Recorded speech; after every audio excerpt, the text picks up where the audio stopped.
오늘 말씀의 제목은 실족입니다. 실족. 실족했다. 넘어졌다. 뭐 이런 거죠. 미끄러져서 넘어졌다. 오늘 그 본문에 대한 고민, 본문에 이제 한 고민이 나오는데요. 오늘 본문의 고민은 아마도 사람이라면 한 번쯤은 다 고민해봤을 그러한 고민을 이 시인이 합니다. 그리고 아마도 특히 그리스도인 저와 여러분에게서는 더더욱 이 고민을 심각하게 해봤었을 것 같다. 그리고 그것에 대한 답을 찾지 못하면 결국 실족하게 될 수밖에 없다라는 그러한 고민의 내용이 나와요.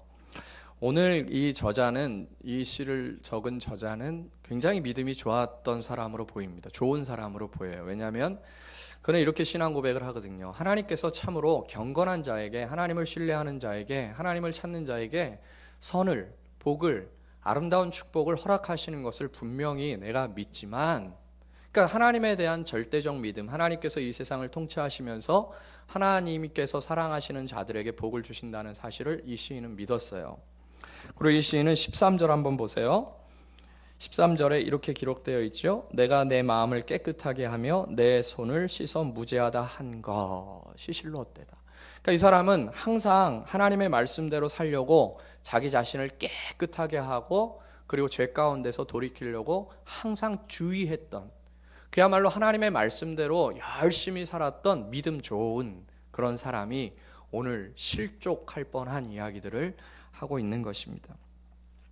이 사람은 어떤 문제로 실족을 하게 되냐면요, 그것이 2절에 나와 있는데 우리 2절 한번 읽어볼까요? 2절 같이 한번 읽을게요. 시작. 나는 거의 넘어질 뻔하였고 나의 걸음이 미끄러질 뻔하였으니. 3절 시작. 이는 내가 악인의 형통함을 보고 오만한 자를 질투하였음이로다. 그러니까 이 사람이 실족할 수밖에 없는 그런 마음이 든 것이 왜 그러냐면, 악인들이 형통하는 것을 보는 겁니다. 악인들이 너무 잘 되는 것, 악이 활개치고 있는 그러한 모습들을 보면서 실족하게 되는 거예요. 왜 실족을 합니까? 도대체 하나님은 살아계신가? 왜 이런 악들이 활개를 치고 있고 오히려 그런 악들을 행하는 자들이 저렇게 형통한데 왜 하나님은 가만히 놔두시고 있나? 라는 거에 대한 의문이 드는 거죠. 그러니까 그런 고민이 너무 강하게 드니까 나는 거의 미끄러질 뻔했고 거의 넘어질 뻔했다. 실족할 뻔했다는 것이죠. 악한 자가 형통한다. 악이 이 세상을 어떻게 보면 활개치고 다닌다. 몇 주 전에 그 동시에 두 형제가 우리 교회에서 저에게 이런 질문을 동일하게 했어요. 목사님, 하나님 정말 살아계신 겁니까? 이렇게 악하게 사람을 죽이는 것을 하나님이 방관하시면서 막지 못하시면서 어떻게 하나님이 살아계시다고 우리가 믿을 수가 있습니까? 동일한 고민인 것 같아요. 이 시인이 한 고민이 바로 그러한 고민이에요. 더더군다나 이 시인은 거기서 더 나아가서 그 악을 행한 사람들이 정말 잘 되는 것을 보는 거예요. 그 악인들이 형통하는 것을 보게 됩니다. 악이 활개치는 그 자체에도 너무 고통스러운데, 그런 것들을 보는 것도 너무 고통스러운데, 그 악을 행한 자들이 전혀 제재를 받지 않고 오히려 더 활개치고 그리고 더 잘 되는 모습을 보게 된다는 것이죠. 예전에 저희 그 침례교 그 선교사님 중에 순교하신 선교사님이 있어요. 카자흐스탄에서 괴한들에 의해서 순교를 하셨는데, 선교사님이 순교하신 게 아니라 그 부인도 선교사님이시죠. 그 부인이 그 아이를 이제 아빠가 그 남편 선교사님이죠. 남편 선교사님이 아이들을 이제 학교로 데려다 주는 사이에 괴한 두 명이 들어온 거예요. 들어왔는데 그 아내를 죽였습니다. 근데 너무 처참하게 죽였어요. 칼로 얼굴을 다 난자해서 얼굴을 알아볼 수 없을 정도로 했고 손이 거의 종이잔처럼 다 찢어졌어요. 그러니까 그런 처참한 모습을 보면서 이 그 선교사님은 태권도 5단이었어요. 태권도 선교하러 가신 분이었는데 너무너무 목 놓아 우셨어요. 너무너무 괴로워했죠. 그래서 침례교에서도 너무너무 괴로웠었고, 그러한 상황들을 이제 같이 나누고 그러면서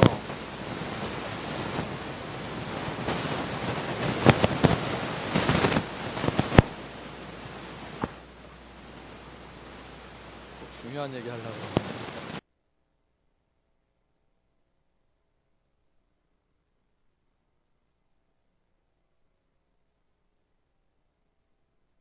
형제도 예수님을 믿는 형제인데 복수하고 싶다는 거예요. 진짜 너무 화가 나고 너무 울분이 터진다는 겁니다. 그러면서 그러면 안 되지만, 그리스도인으로서 그런 생각을 가지면 안 되지만, 정말 내 손에 칼이 들려 있다면 정말 그 괴한들을 찌르고 싶다, 복수하고 싶다, 그런 마음이 들 정도로 그런 악들이 자유롭게 활개치는 것, 그리고 그 상황에선 하나님은 과연 뭐 하셨는가. 주님을 위해서 자신의 생을 헌신한 그 선교사님이 저랑 동갑이거든요. 그렇게 헌신한 그들의 젊음을 주님 앞에 바치고 그렇게 헌신했는데 왜 하나님께서는 그들의 죽음을 막지 않으셨는가? 충분히 막으실 수 있는데 과연 하나님은 살아계신 걸까? 그러면서 실족할 수 있다는 거죠. 여러분들은 혹시 이런 고민들 해본 적 없습니까? 더더군다나 그 악인이 잡혀서 감옥에 갇히면 그나마 좀 마음이, 억울함이 좀 풀리겠지만 잡히지도 않고 잘 먹고 어디서 어딘가에서 잘 먹고 잘 사는 거예요. 꼭 비단 그런 극단적인 악만은 아니더라도 여러분이 볼 때 참 악하게 사는 사람인데 잘 먹고 잘 사는 모습을 보는 겁니다. 하나님은 도대체 이러한 상황들을 보시면서 왜 그냥 그러한 상황들을 가만히 놔두시는 걸까? 그래서 결국 하나님은 살아계신가? 하나님이라는 존재는 과연 있나? 라는 생각들을 이 시인이 하게 되는 것입니다. 그 악인이 잘 되는 모습을 묘사했는데요, 참 재밌습니다. 우리 4절 한번 보세요. 4절 보면 악인들이 어떻게 되냐면, 악한 일을 행했음에도 불구하고 4절 같이요, 시작. 그들은 죽을 때에도 고통이 없고 그 힘이 강건해요. 죽을 때에도 그냥 얼마나 쌩쌩하게 죽는지 그냥 살이 포동포동하게 쪄가지고 건강한 상태로 죽는다는 거예요. 죽을 때라도 좀 고통을 당하면 좋겠는데 죽을 때도 전혀 고통을 당하지 않고 힘이 강건한 상태에서 죽음을 맞이한다는 겁니다. 5절에 보니까 사람들이 당하는 고난이 그들에게는 없다는 거예요. 사람들이 당하는 재앙도 그들에게는 발견될 수 없다는 겁니다. 그러니까 너무 그들에게는 고난이 비껴가는 것 같이 재앙이 그들을 피해가는 것처럼 그들은 그렇게 건강하고 물질적으로 풍요롭고 모든 것들이 완전한 상태 속에서 살아가고 있다는 거예요. 그들이 악을 행함에도 불구하고. 그렇기 때문에 6절에 보니까 그들의 교만이 그들의 목걸이고 강포가 그들의 옷이라는 겁니다. 교만을 목걸이로 삼고 있고 강포, 이렇게 어떻게 보면 완악하고 그리고 폭력적인 그러한 모습들이 그들의 옷으로 걸쳐져 있다는 거예요. 7절에 보니까 살찜으로 그들의 눈이 어떻게 됐어요? 네, 솟아납니다. 살이 쪄가지고 눈이 제가 사실은 좀 눈이 조금 나왔거든요. 우리 큰딸이 눈이 저랑 좀 비슷해요. 아침에 일어날 때마다 눈을 막 때려요. 눈 집어넣으려고. 근데 이런 태생적으로 눈 나온 거 말고 이 사람들은 악을 행함에도 불구하고 너무 잘 먹고 잘 사니까 막 그냥 살이 디룩디룩 찌면서 눈이 막 이렇게 튀어나오는 거예요. 그들이 그렇게 잘 사는 모습을 보게 되는 겁니다. 그리고 7절에 보니까 참 대단합니다. 그들의 소득은 마음의 소원보다 많다는 거예요. 아, 내가 한 1억 정도 있으면 좋겠다. 그럼 그들의 소득이 막 10억이라는 거예요. 그들은 마음에 원하는 것보다도 더 많은 것들을 길들이 자꾸 열려서 갖게 된다는 것이죠. 그러니까 그들은 능욕하며 말하고 높은 데서 거만하게 말하고 그들의 입은 하늘에 두고 그들의 혀는 땅에 두루 다닌다. 하늘도 무서울 곳이 없고 땅도 무서울 곳이 없이 그렇게 활개치면서 악한 자들이 다닌다. 과연 하나님은 살아계시는 걸까? 그런 생각을 하는 겁니다. 그러면서 더 마음이 아픈 것 중에 하나는 이 사람이 어떤 것을 또 경험하냐면요. 10절 보세요. 10절 11절 같이 한번 읽어볼게요. 시작. 그러므로 그의 백성이 이리로 돌아와 잔에 가득한 물을 마시며 말하기를 하나님이 어찌하랴 지존자에게 지식이 있으랴 하는도다. 여기서 그의 백성은 하나님의 백성을 말하는 거예요. 오늘날로 얘기하면 그리스도인이죠. 교인들이 그러한 모습을 보면서 그 사람들에게 따라간다는 거예요. 그리고 그 사람들이 따라주는 술 취하는 물을 마시면서 이렇게 이야기한다는 겁니다. 하나님 없나 보다. 하나님이 이 상황들에 대해서 관여하시지 않나 보다. 하나님이 계시다면 어찌 이런 상황들을 가만히 지켜보고 계시나? 나도 하나님 없이 그럼 살아야 되겠다 하면서 믿음의 길에서 떠나가는 것을 이 사람이 보기 시작하는 겁니다. 내 옆에서 함께 신앙생활하던 사람들이 점점 떠나가는 것을 보는 거예요. 그러면서 이렇게 얘기하는 겁니다. 하나님이 살아계시면 왜 저런 일이 벌어져? 그러면서 점점 떠나가는 그런 사람들을 보니까 이 사람도 마음이 흔들리는 거예요. 나도 가야 되나? 나도 떠나야 되나? 이런 생각들을 하기 시작하는 것이죠. 주님 믿고 살아봤자 별 소용이 없다. 환경들을 보니까 더 상황이 안 좋아진다. 이런 거죠. 여러분, 지금 한국 교회에 많은 그 교회 안에 사람들이 떠나가는 것이 이미 익히 알려져 있죠. 지금 예전에 많이 볼 때는 우리 교인들이 1200만 명, 뭐 심지어 1500만 명까지 보신 분도 있어요. 그런데 지금은 정직하게 보면 한 500만 명 정도로 봅니다. 물론 더 늘었는지 어땠는지 모르지만 500만 명이면 사실 10분의 1 정도밖에 되지 않는 거예요. 예전에는 3분의 1 정도가 예수님을 믿는 사람으로 이 나라가 가득했지만 지금은 10분의 1 정도, 10분의 9가 예수님을 믿지 않고 떠나가 있는 상태예요. 그 중에는 상당히 열심히 신앙생활 했던 사람도 있을 것이고, 그리고 교회 가운데서 오랜 신앙생활을 했던 사람들도 포함되어 있어요. 많은 사람들이 교회를 떠나가고 있는 것이죠. 왜 그럴까요? 아마도 그 사람들도 이러한 고민들과 비슷한 고민들로 떠나지 않았을까요? 하나님 믿어봤자 소용없네. 하나님이라는 존재가 과연 있다면 정말 왜 이런 상황들이 벌어지는 거야? 라고 하면서 떠나가지 않겠냐는 거죠. 그러니까 세상적인 시각의 기준에서 본다면 어떻게 보면 그들이 떠나가는 것은 당연한 이치인지도 모릅니다. 이렇게 이야기하면서 떠났을 것입니다. 하나님 믿으면 더 잘 될 줄 알았는데, 하나님 믿으면서 더 고통스럽네. 사업도 더 잘 안 되고 승진도 더 잘 안 되고 모든 일이 술술 풀릴 줄 알았는데 모든 일들이 더 막혀버리네. 간혹 열리는 그런 상황들이 있었을 때 혹 기대를 하면서 갈지 모르지만 점점 상황들이 더 안 좋아지는 것을 보면서 믿는다는 것이 오히려 더 부담스럽고 바보처럼 느껴질 수도 있었을 거예요. 그러면서 이렇게 믿는 자들을 향하여서 오늘 기록된 대로 말하는 겁니다. 하나님이 어디 있어? 기도 아무리 열심히 해봐라. 하나님이 관여하지 않으셔. 관심 갖지 않으셔. 오히려 그렇게 사는 것은 세상의 지혜로운 자들보다 훨씬 찌질하게 살고 있는 것이 바로 그리스도인들의 모습이 아니냐. 교회 다니는 사람들의 모습이 아니냐. 그렇게 하나님께서 관여하시지 않는다라는, 하나님이 살아계신다라는 것에 대한 증거를 가질 수 없는 그 마음 때문에 교회를 떠나가기 시작하는 사람들을 보는 것이죠. 그런데 여러분요, 하나님의 말씀에 근거하지 않고 환경에 근거해서 하나님을 찾으려고 한다면요, 결국 모두가 다 하나님을 떠날 수밖에 없어요. 왜냐하면 하나님은 환경과 상황에 관계없이, 하나님은 환경과 상황들을 우리의 생각과는 다른 형태로 이끌어 가실 수 있는 것이거든요. 근데 많은 사람들은 그런 세속적 시각을 가지고 이러한 마음들을 고민을 해결하지 못하고 떠나가는 모습을 보게 됩니다. 더더군다나요, 이 신자는 왜 더 실족하게 될 뻔했냐면 자기가 너무 어려운 거예요. 단순히 세상에 악이 존재한다는 것, 그 악이 활개치고 그 악을 행하는 사람이 잘 되는 것, 거기까지의 문제가 아니고 비교해 봤을 때 자기는 너무 고통스러운 지금 삶을 살고 있다는 겁니다. 이 사람은 어떤 사람이었어요? 믿음 좋은 사람 아니었습니까? 신실하게 하나님을 섬겼고, 그리고 악에서 돌이키려고 자기 마음속에 하나님의 말씀을 가득 담았던 사람이에요. 그렇게 열정적으로 신실하게 하나님을 섬긴 나는 저들과 비교해서 너무 지금 어렵게 산다는 것이죠. 14절을 한번 보세요.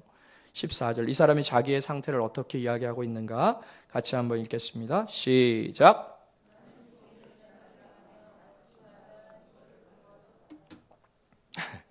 나는 종일 날마다 재난을 당하고 아침에 깰 때마다 재앙을 본다는 거예요. 오늘 또 무슨 일이 나에게, 무슨 안 좋은 일이, 무슨 어려운 일들이 나에게 올지 두려움 가운데서 눈을 뜬다는 겁니다. 그렇게 고통스러운 자신의 환경을 보니까 더더욱 악을 행하는 사람들이 잘 되는 그 모습을 견딜 수가 없는 거예요. 그리고 하나님이 과연 정말 살아계시는가? 그분이 살아계시다면 어떻게 이러한 일들이 벌어질 수 있는가? 그러면서 그도 나도 하나님 떠나야 되겠다라고 말하고 싶은 것이 요 목구멍까지 올라오는데 차마 그 말은 못하겠다는 거예요. 차마 거기까지는 나는 못하겠다는 거예요. 그래서 너무 고민스럽고 고통스럽다는 것입니다. 15절, 16절 같이 한번 읽을게요. 시작. 내가 만일 스스로 이르기를 내가 그들처럼 말하리라 하였더라면 나는 주의 아들들의 세대에 대하여 악행을 행하렸으리이다. 내가 어쩌면 이를 알까 하여 생각한즉 그것이 내게 심한 고통이 되었더니. 혹시 시인처럼 여러분도 이러한 문제들로 심한 고통 중에 있지는 않습니까? 지금 이 시인은 그 문제가 해결되지 않는 것으로 인해서 심적인 심한 고통 가운데 있는 거예요. 도대체 여태까지 내가 믿었던 모든 것들이 다 헛된 것인가? 과연 하나님은 살아계신가? 왜 이렇게 악들은 이렇게 활개치고 있는 것이야? 오히려 그들의 눈은 살쪄가지고 너무 잘 먹어서 눈이 팅팅 튀어나올 정도로 그렇게 배가 부른데 말이지. 근데 이 신자는 이러한 어떻게 보면 너무나 어려운 문제일 것 같은 이 문제를 어떻게 해결할까요? 이 사람이 그 문제를 해결하는 것이 17절에 나옵니다. 우리 17절 같이 한번 읽어볼게요. 같이 한번 읽겠습니다. 시작. 하나님의 성소에 들어갈 때야 그들의 종말을 내가 깨달았나이다. 이 사람이 어디서 그 문제의 해답을 깨닫습니까? 성소에 들어가서 그들의 종말을 보면서 그가 갖고 있는 고민의 문제를 해결받습니다. 하나님 앞에 가서 하나님께 이 문제를 갖고 진지하게 기도하고 엎드려 하나님을 만나보니까 그들의 종말이 어떠함을 깨닫게 된 겁니다. 이 시인이 환상을 보고 깨달았는지 아니면 주님의 음성을 들었는지 아니면 성령을 통하여서 그들의 결국을 깨닫게 되었는지 어떠한 방법을 통해서 어떠한 형태로 깨달았는지는 모르지만 이 시인이 지금 이렇게 고백해요. 내가 성소에 들어가서야 그들의 종말을 깨달았다. 그들의 결국을 깨닫게 되었다는 거예요. 여러분, 인생의 고민에 대한 문제는 우리가 술 한잔 탁 들이키면서 한숨 쉬면서 인생이란 뭔가 이렇게 해결되어질 수 있는 문제가 아닙니다. 밤에 잠을 자지 않고 깊은 생각들을 한다 그래서 우리가 갖고 있는 인생에 풀리지 않는 문제들이 풀리는 것은 아니에요. 성경은 일관되게 그 문제들은 어디에서 풀릴 수 있다고 얘기하냐면 하나님 앞에서 하나님께 기도하고 하나님께 그 문제들을 갖고 질문할 때 하나님께서 그 문제에 대한 답을 주신다는 거예요. 이 시인도 그러한 환경과 상황들을 보면서 자신의 처지를 생각하면서 정말 거의 실족할 뻔하고 미끄러지고 주님을 저주하며 떠나갈 뻔했지만 하나님의 성소에 마지막으로 들어가서 그 가운데 엎드려 기도하다 보니까 그들의 종말을 너무나도 분명하게 확실히 깨닫게 된 것입니다. 머릿속으로 깨달은 것이 아니라 자기 온몸 전체로 깨닫게 된 거예요. 그들의 종말은 이렇구나. 그들의 결국은 이렇게 되는 것이구나 라는 사실을 그가 깨닫게 되는 것이죠. 자기에게 왜 이런 고통이 주어졌는지, 그리고 하나님께서는 왜 그런 악을 행하는 상황 속에서 마치 없는 것처럼 방관하고 있는 것인지 그는 그 성소 안에서 깨닫게 됩니다. 여러분, 기도는요, 우리가 갖고 있는 여러 가지 문제들을 빨아들이는 청소기와 같은 것이에요. 우리가 하나님 앞에서 그 문제들을 하나하나씩 해결하지 못한다면요, 우리의 삶은요, 우리의 머릿속은요, 마치 어지럽혀진 방 안에 널브러진 물건들이 가득해서 그 물건들이 문제인 거예요. 그런 많은 문제들이 널브러져 있는 방과 같이 우리의 머릿속은 복잡하고 괴로울 수밖에 없어요. 그런 많은 문제들이 해결되지 않은 상태로 우리의 인생을 살아가다 보면 우리는 쉽게 짜증내고 쉽게 포기하고 또 쉽게 절망하고 쉽게 괴로워하면서 낙담하는 것을 보게 돼요. 그러면서 우울증에 빠지게 됩니다. 오늘 아침에도 제가 뉴스를 하나 살짝 보고 왔는데 어떤 저수지에 자기 6살 난 아이를 엄마가 죽인 거예요. 그리고 이 여자가 기름이 없으니까 119에 기름을 요청하면서 차에 기름 넣을 걸 요청하면서 왔는데 그 옷이 흠뻑 젖어 있는 겁니다. 그러고 나서 기름 넣고 이 여자는 1시간 정도 되는 거리로 가서 자살해요. 평소에 우울증을 앓고 있었대요. 여러분, 우리의 머릿속에 있는 고민들, 풀리지 않는 숙제들을 계속 우리가 갖고 있으면요, 쉽게 괴로워지고 쉽게 짜증내고 그러다가 결국 우울증에 빠질 수밖에 없어요. 어디서 우리의 이 인생의 문제들, 풀리지 않는 이 숙제들을 해결할 수 있습니까? 이 문제에 대한 답을 과연 누가 줄 수 있어요? 우리 안에입니까? 혹은 어떤 사람에게입니까? 오늘 어떻게 보면 인류 전체가 당면한 이 문제, 악에 대한 문제, 그리고 선한 사람이 고통을 받는 이 문제에 대한 답을 이 사람은 얻지 못해서 너무나 고통스러워하고 미끄러질 뻔했다라고 고백할 정도로 괴로워했어요. 그러나 그는 그 문제를 오늘 17절에 성소에 들어가서야 깨닫게 되었다. 이렇게 고백합니다. 그러므로 여러분, 우리의 인생 가운데는 많은 문제들이 있는데요. 크고 작은 많은 문제들, 그 문제들을 기도함으로 주님 안에서 풀 수 있는 저와 여러분 되기를 예수님의 이름으로 축복합니다. 이 사람이 본 결국은 뭘까요? 이 사람이 성전 안에서 그들의 결국을 보았는데요. 우리 18절부터 20절 한번 읽어볼게요. 시작. 주께서 참으로 그들을 미끄러운 곳에 두시며 파멸에 던지시니 그들이 어찌하여 그리 갑자기 황폐되었는가? 놀랄 정도로 그들은 전멸하였나이다. 주여, 사람이 깬 후에는 꿈을 무시함같이 주께서 깨신 후에는 그들의 형상을 멸시하시리이다. 그들의 결국을 본 거예요. 환상을 통해 봤을까요? 뭘 통해 봤을까요? 그들은 어떤 결국을 본 겁니까? 악을 행하는 자들이 전멸하는 것을 본 겁니다. 완전히 박살나는 것을 보게 된 거예요. 사람이 마치 잠에서 깨면 그 꿈이 아무것도 아니듯 그들이 지금 살아가고 있는 저런 악행들이 완전히 박살나는 아무것도 아닌 것처럼 다 짓밟히게 되는 그때를 보게 된 겁니다. 그때는 언제입니까? 하나님의 심판의 때죠. 하나님이 심판하시는 때가 있다는 것 사실을 이 시인은 깨닫게 된 거예요. 아, 하나님이 가만히 보고 계신 건 아니었구나. 하나님이 반드시 심판하시는구나. 선한 자에게 복을 주시고 악한 자를 반드시 심판하시는 그 하나님을 만나게 된 겁니다. 이때는 언제입니까? 이때는 때로는 죽음의 때가 아닐 수도 있어요. 왜요? 이들은 죽을 때도 건강하게 죽었잖아요. 육체의 죽음의 때가 아닐 수도 있어요. 그러나 이때는 반드시 있다는 거예요. 언제입니까? 영원한 심판 때 앞에서 하나님의 형벌을 받아 50년, 100년 누렸던 그런 악행으로 인한 부가 1000년, 만년, 억만년 영원한 고통을 당하는 때가 있다는 사실을 이 시인이 보게 된 것이죠. 깜짝 놀란 겁니다. 이 시인이 뭐라고 고백하냐면 21절에 이렇게 얘기합니다. 21절, 22절 같이 한번 읽어볼게요. 시작. 내 마음이 산란하며 내 양심이 찔렸나이다. 내가 이같이 우매무지함으로 주 앞에 짐승이오나. 마음이 산란하다는 거예요. 아, 내가 이렇게 생각했던 것이 얼마나 어리석었는가. 영원한 세상을 창조하신 그 하나님께서 이 세상을 주관하신 그 하나님의 계획들을 내가 깨닫지 못하고 내 생각과 내 주관과 내 짧은 지식으로 모든 것들을 판단하면서 하나님을 떠나버릴 뻔했던 자신의 모습이 얼마나 어리석고 짐승과 같았는가라고 표현을 하고 있는 것이에요. 여러분, 우리가 이 땅에서 누리는 것이 성경에 보니까 그냥 잠시 없어지는 안개와 같은 것이라고 이야기했어요. 어떻게 보면 한편의 긴 꿈과 같은, 일장춘몽과 같은 그러한 그냥 꿈과 같은 것이라고 성경은 이야기해요. 그러나 꿈을 깰 때가 있다는 것입니다.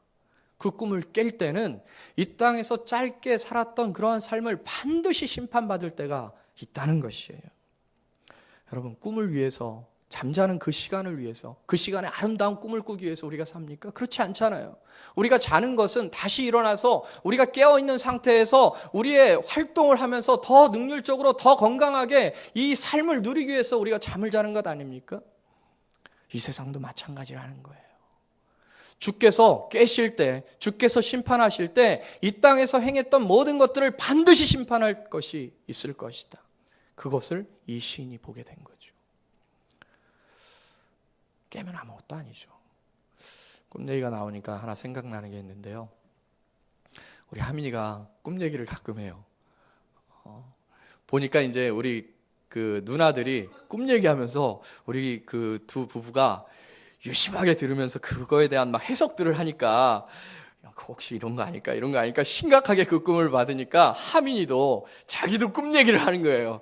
꿈 얘기를 해서 나도 비상한 꿈을 꿨다, 비범한 꿈을 꿨다 이제 이러면서 얘기를 하는데 하민이가 하루는 이런 꿈을 얘기를 해요. 아빠가 악한 그런 무서운 괴물한테 잡혔다는 거예요. 그런데 자기가 갑자기 힘이 솟아가지고 뛰어올라 날라서 회오르킥으로 그 악한 자를 물리치고 그리고 나를 건졌다는 거예요. 네가 뛰어올라 날라서 회오리킥으로 나를 구했어? 그랬더니 뛰어올라 날려 회오리킥. 그게 여러분 만화 주제가에 나오는 가사예요. 자기가 뛰어올라 날려 회오리킥으로 저를 구출했다는 거예요. 꿈얘기입니다. 꿈얘기. 저는 우리 하민이가 저를 악한 존재에게서 뛰어올라가지고 날라서 회오리킥으로 저를 구해주길 바라죠. 꿈얘기예요. 꿈얘기. 꿈은 깨면 아무것도 아닙니다. 그것은 아무것도 아니라는 사실을 이 사람이 깨닫는 거예요. 그리고 그 꿈과 같은 우리의 짧은 이 인생이 하나의 씨앗이 되어서 어떤 자는 영원한 멸망으로 어떤 자는 영원한 영생으로 들어가는 씨앗이 된다는 사실을 이 사람이 깨달은 것입니다. 그렇습니다, 여러분. 그래서 이 사람은 다시 주님을 붙들고 다시 주님 앞에서 자신의 신앙을 지키는데요. 우리 24절부터 27절 같이 한번 읽어볼까요? 시작. 주의 교훈으로 나를 인도하시고 후에는 영광으로 나를 영접하시리니 하늘에서는 주 외에 누가 내게 있으리요 땅에서는 주밖에 내가 사모할 리 없나이다. 내 육체와 마음은 쇠약하나 하나님은 내 마음의 반석이시요 영원한 분깃이시라. 무릇 주를 멀리하는 자는 망하리니 음녀같이 주를 떠난 자를 주께서 다 멸하셨나이다. 하나님께서 이 땅 가운데 모든 악들을 반드시 심판하시겠다는 거예요. 그리고 그 심판은 단순히 윤리도덕적으로 범한 죄악을 범한 사람들만이 아니고 하나님께서 보내신 예수 그리스도를 그 마음 가운데 영접하지 않은 모든 자들을 포함한 것입니다. 왜 그렇습니까? 여러분, 사실 엄밀히 따져보면 이 세상에 우리보다 더 악을 행하는 자들도 있긴 하지만 성경은 우리를 향하여서도 너희들도 악한 자라고 이야기하고 있어요. 모든 사람이 죄를 범하였으면 하나님의 영광이 이르지 못한다고 했습니다. 우리도 여전히 하나님의 기준에서 보면 벌을 받아야 될 그러한 악한 자들 아닙니까? 우리 마음 가운데 탐욕들, 우리 마음 가운데 이기심들, 우리 마음 가운데 정욕들, 그것이 칼을 들고 사람을 찌르는 사람만큼은 아닐지라도 하나님의 기준 앞에서 완전한 자는 아무도 없다는 것이에요.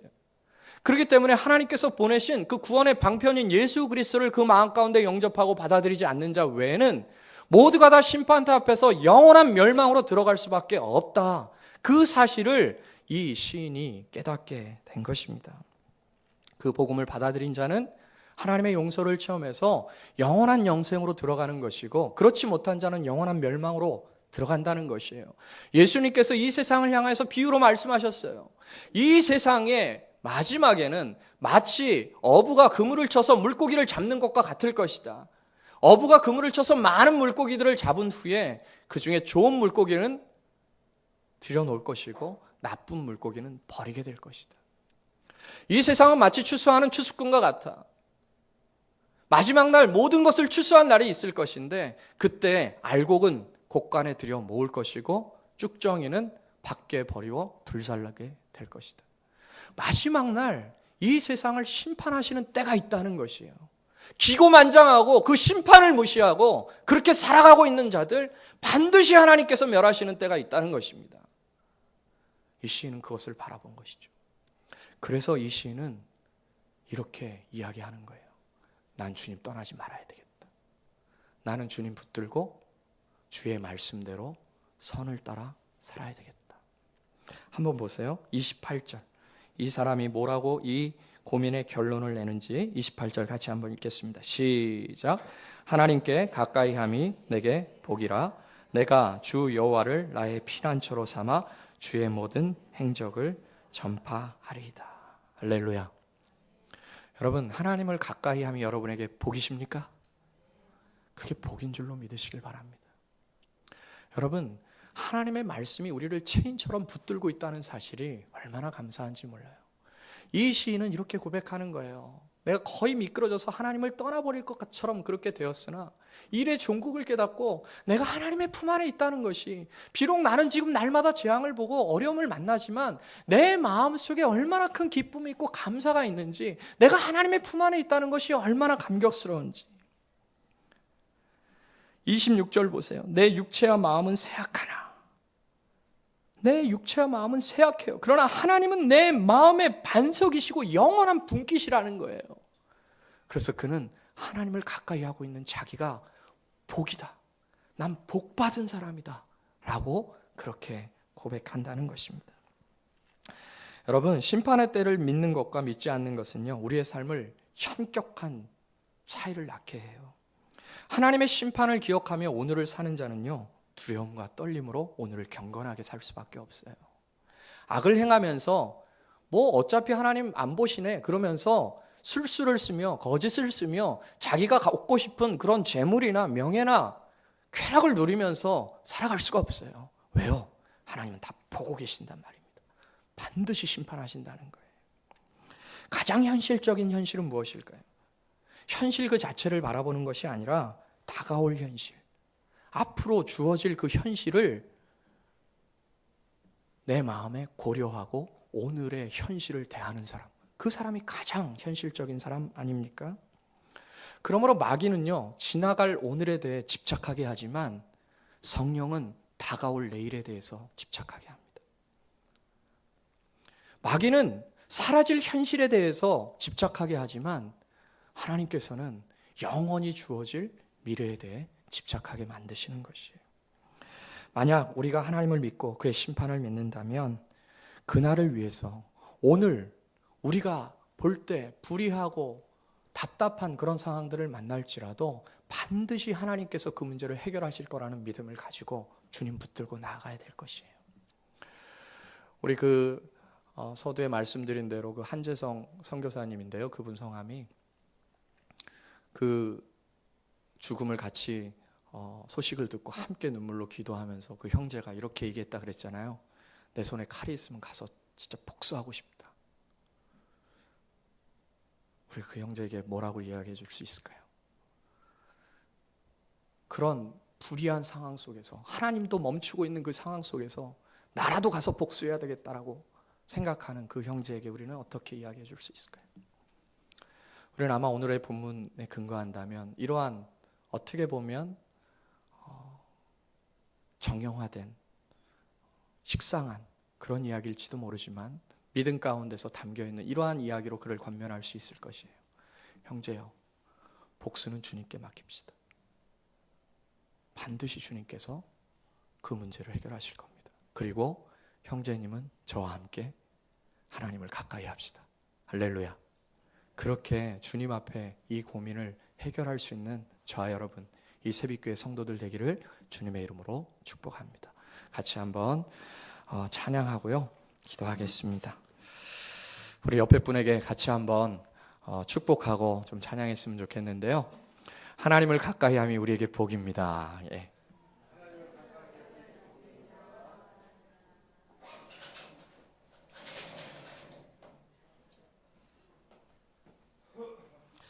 자, 우리 찬양입니다. 우리 내게로부터 눈을 들어. 예. 키보드 좀 켜주세요.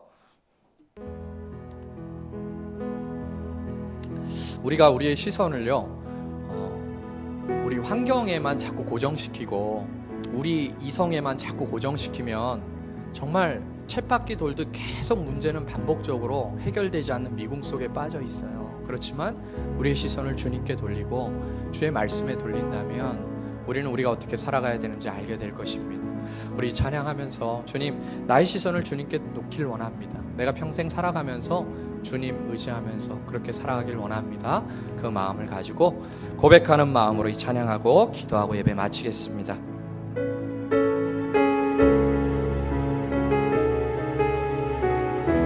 내게로부터 눈을 들어, 내게로부터 눈을 들어 주를 보기 시작할 때 주의 일을 보겠네. 내 작은 마음 돌이키사 하늘에 꿈꾸게 하네. 주님을 볼 때 모든 시선을 주님께 드리고 살아계신 하나님을 느낄 때 내 삶은 주의 역사가 되고 하나님이 시작하네. 내게로부터 눈을 들어 주를 보기 시작할 때 주의 일을 보겠네. 내 작은 마음 돌이키사 하늘의 꿈 꾸게 하네. 주님을 볼 때 모든 시선을 주님께 드리고 살아계신 하나님을 느낄 때 내 삶은 주의 역사가 되고 내 삶은 주의 역사가 되고 하나님이 일하기 시작하네. 성령이 나를 변화시켜 모든 두려움 사라질 때 주의 일을 보겠네. 황폐한 땅 한가운데서 주님 마음 알게 되리. 주님을 볼 때 아멘. 모든 시선을 주님께 드리고 전능하신 하나님을 느낄 때 세상은 주의 나라가 되고 하나님이 일하기 시작하네. 모든 시선을 주님께 드리고 전능하신 하나님을 느낄 때 세상은 주의 나라가 되고 하나님이 일하기 시작하네. 이 시간 함께 기도하겠습니다. 여러분 마음 가운데 풀리지 않는 문제가 있다면 주님 앞에 진지하게 엎드리고 주님이 말씀하실 때까지 한번 기다려보면 어떨까요? 그분의 말씀은 어떠한 말씀인지. 여러분 혹시 이 땅에 대한 악에 대한 문제로 고통스러워하고 있지는 않습니까? 이 세상에 악이 사라질 수 있을까요? 그것은 천국이겠죠. 그러나 여러분 이 시간 같이 한번 기도할 때 이렇게 우리가 한번 기도해 봤으면 좋겠어요. 악의 문제를 가지고 우리가 하나님을 떠날 것이 아니고 하나님, 악을 물리칠 수 있는 방법은, 어둠을 물리칠 수 있는 방법은 빛을 비추는 것 아니겠습니까? 빛 대신 하나님, 그 하나님을 섬기는 빛된 자들이 많아진다면 최소한 우리 삶의 영역 속에, 우리 가정 속에, 우리 교회 속에, 우리 주변의 직장이나 삶의 환경 속에 내가 그 빛의 역할을 감당한다면, 빛을 비추며 살아갈 수 있다면, 악을 완전히 물리치진 못하겠지만 그래도 좀 더 밝은 세상, 좀 더 환한 세상을 만들 수 있지 않을까요? 이 시간 우리 주님 앞에 한번 기도합시다. 모든 것에 대한 심판은 하나님께서 하실 것이지만 하나님, 내가 이 땅에 악을 끌어안고 내가 그 악을 물리칠 수 있는 선이 되게 해주시고 내가 그 악을 물리칠 수 있는 빛이 되어줄 수 있도록 부족하지만 저와 함께 해주시고 그렇게 빛된 삶을, 선한 삶을, 거룩한 삶을 살아갈 수 있도록 붙잡아 주시고 우리 교회도 그러한 교회, 작은 빛이라도 그렇게 드러내는 교회 될 수 있도록 역사해 달라고, 우리에게 힘 달라고 그렇게 같이 한번 기도하고 예배 마치길 원합니다. 우리 함께 기도하겠습니다.